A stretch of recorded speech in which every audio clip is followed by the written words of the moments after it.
بسم اللہ الرحمن الرحیم۔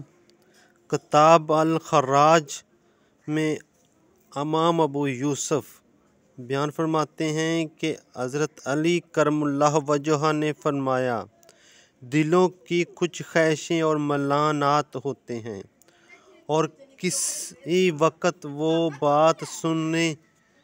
کے لیے تیار رہتے ہیں اور کسی وقت اس کے لیے تیار نہیں رہتے، تو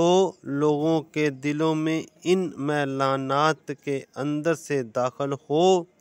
اور اس وقت اپنی بات کہو جب کہ وہ سننے کے لیے تیار ہوں، اس لیے کہ دل کا حال یہ ہے کہ جب اسے کسی بات پر مجبور کیا جاتا ہے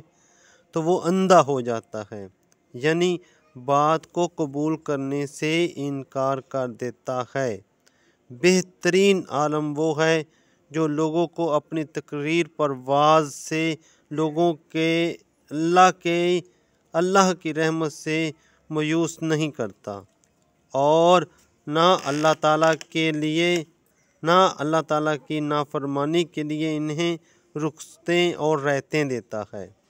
اور نہ اللہ تعالیٰ کے عذاب سے انہیں بے خوف بناتا ہے۔ مطلب یہ ہے کہ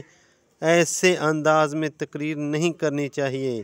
جس کے نتیجے میں لوگ اپنی نجات اور اللہ رب العزت کی رحمت سے مایوس ہو جائیں، اور نہ یہ درست ہے کہ لوگوں کو اللہ تعالیٰ کی غفور و رحیمی اور حضور نبی کریم صلی اللہ علیہ وآلہ وسلم کی شفاعت کا غلط مطلب بتا کر انہیں اللہ تعالیٰ کی نافرمانی کے لیے جری اور بے باک بنایا جائے۔ صحیح طریقہ یہ ہے کہ دونوں پہلو سامنے لائیں تاکہ نہ مایوسی پیدا ہو اور نہ جرأت و بے خوفی پیدا ہو۔